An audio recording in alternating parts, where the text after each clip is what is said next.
আলাইকুম ওয়া রাহমাতুল্লাহি ওয়া বারাকাতুহু। ইন্নাল হামদুলিল্লাহ ওয়াস সালাতু ওয়াস সালামু আলা রাসূলিল্লাহ ওয়া বা'দ। প্রিয় নবীজির প্রিয় দেশের আজকের এই পর্বে আপনাদেরকে স্বাগত জানাচ্ছি আমি মুহাম্মদ হিদায়াত।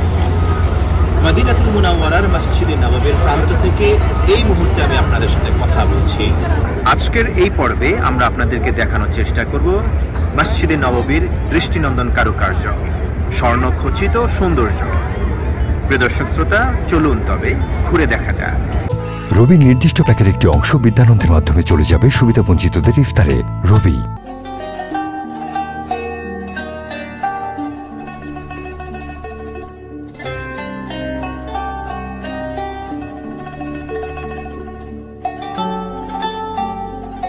মসজিদে নববী নবীজি মুহাম্মদুর রাসূলুল্লাহ সাল্লাল্লাহু আলাইহি ওয়াসাল্লাম কর্তৃক প্রতিষ্ঠিত মসজিদ। এটি সৌদি আরবের মদিনায় অবস্থিত। নবী করিম সাল্লাল্লাহু আলাইহি ওয়াসাল্লাম হিজরত করে মদিনায় আসার পর এই মসজিদটি নির্মাণ করেন। পবিত্র হারামের পর মুসলিমের জন্য দ্বিতীয় পবিত্র স্থান হলো মসজিদে নববী।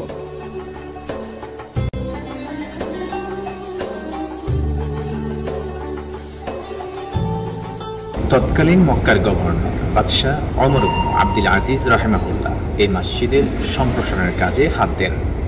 তখন তিনি মসজিদের 4টি মিনারা ও একটি মিম্বর স্থাপন করেন। মসজিদের ভিতরে সোনার কারুকার্য তিনি খচিত করেন। তখন এই মসজিদের স্তম্ভ ছিল 632টি মাত্র।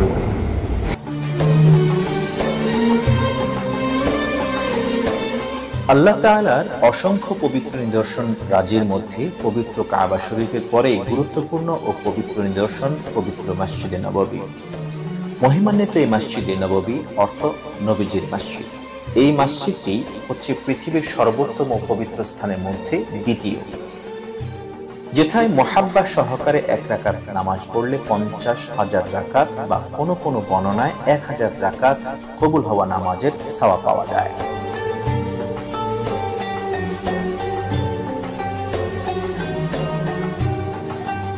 এই মসজিদের ভিতরেও ঠান্ডা এবং নরমাল জমজমের পানির ব্যবস্থা করা আছে।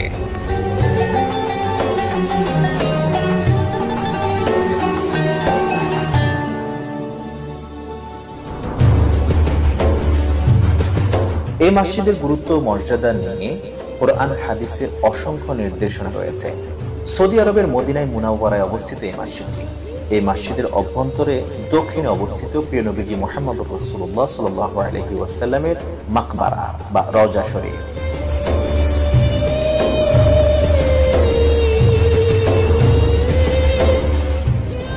আপনি চাইলে এখানে জাম ফ্রি করে নিতে পারেন আপনার হাতকে। পাশে যেহেতু জমজমের পানি রাখা আছে, আপনার হাতকে জীবাণু মুক্ত করে তারপরে আপনি এখান থেকে পানি পান করতে পারেন।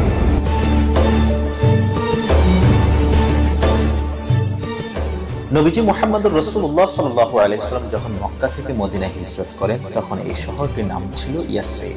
আগমনের পরপরই ইয়াসরিব নামটি পরিবর্তন করে মদিনা নামকরণ করেন প্রিয় নবীজি খোদ নিজেই। কিন্তু সেখানে কোনো মসজিদ ছিল না যেখানে নবীজি সাল্লাল্লাহু আলাইহি ওয়াসাল্লাম সহ সাহাবীরা একসাথে নামাজ আদায় করবেন। নতুন হিজরতকারীদের মধ্যে নামাজ আদায়ের জন্য মসজিদের শূন্যতা দেখা দিলে নবীজি সাল্লাল্লাহু আলাইহি ওয়াসাল্লাম নিজেই একটি মসজিদের ভিত্তিপ্রস্তর স্থাপনা করেন, আর এই মসজিদের নাম দেন মসজিদুন নববী বা মদিনা মসজিদ।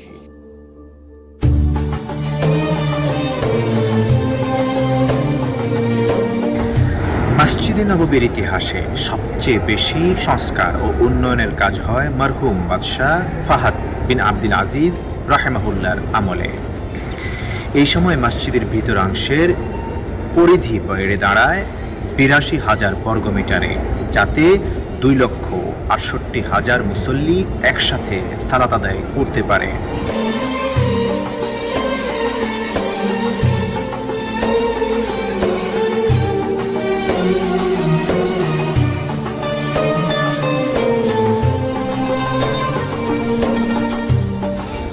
মসজিদের বাহিরের চত্বরে যেমন রয়েছে 2 স্তর বিশিষ্ট স্বয়ংক্রিয় ছাতার ব্যবস্থা, ঠিক তেমনিভাবে মসজিদের ভিতরাংশে মিড সেন্টারেও রয়েছে এরকম স্বয়ংক্রিয় 2 স্তর বিশিষ্ট ছাতা, যা অধিক গরম পড়লে ঠান্ডার জন্য খুলে দেওয়া হয়। আবার কখনো যদি লাইটের প্রয়োজন হয়, ন্যাচারাল লাইট তথা সূর্যের আলো কিংবা চন্দ্র আলোর জন্য স্বয়ংক্রিয়ভাবে খুলে যায় ভেতরের এই ছাতাগুলি।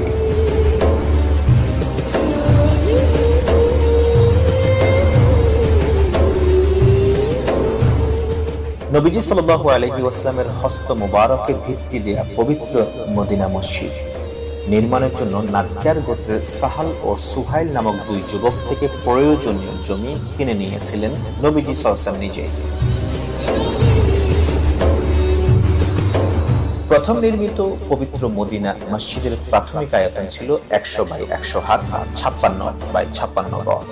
মসজিদের ভিত্তি ও দেয়ালের নিম্নভাগ 3 হাত পর্যন্ত প্রস্তর হিসেবে নির্মিত ছিল।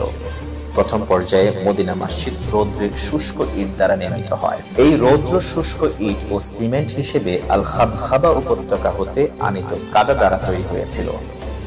তখন মদিনা মসজিদের দেয়াল ছিল 7 হাত উঁচু।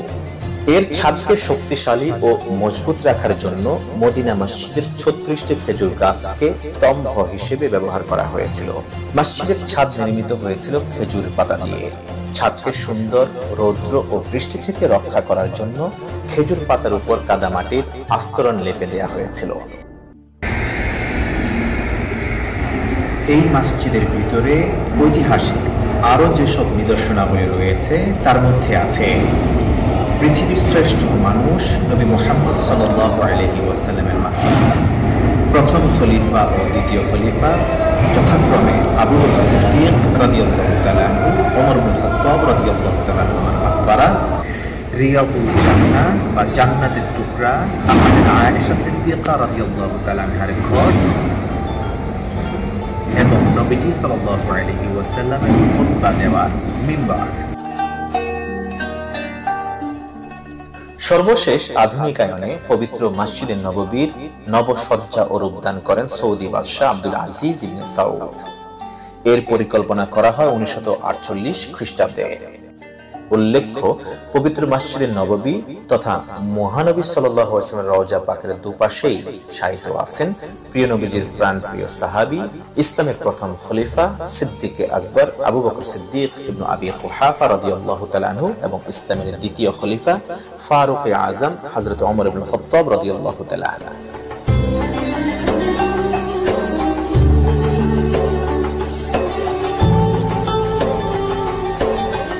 এতক্ষণ পর্যন্ত আমরা ছিলাম মসজিদে নববীতে, যেখানে 1 রাকাত নামাজের সওয়াব দেওয়া হয় 1000 রাকাতের মতো। জানানোর চেষ্টা করেছি তার ইতিহাস ইতিবৃত্ত, দেখানোর চেষ্টা করেছি অনিন্দ্য সৌন্দর্য, জানানোর চেষ্টা করেছি মসজিদে নববীর ইতিহাস ইতিবৃত্ত, দেখানোর চেষ্টা করেছি ভেতরের কারুকার্য খচিত দৃষ্টিনন্দন দৃশ্য। আজ এ পর্যন্তই, দেখা হবে পরবর্তী এপিসোডে নতুন কোনো বিষয় নিয়ে। ততক্ষণ পর্যন্ত ভালো থাকুন, থাকুন সুস্থ। আসসালামু আলাইকুম ওয়া রাহমাতুল্লাহি ওয়া বারাকাতুহু।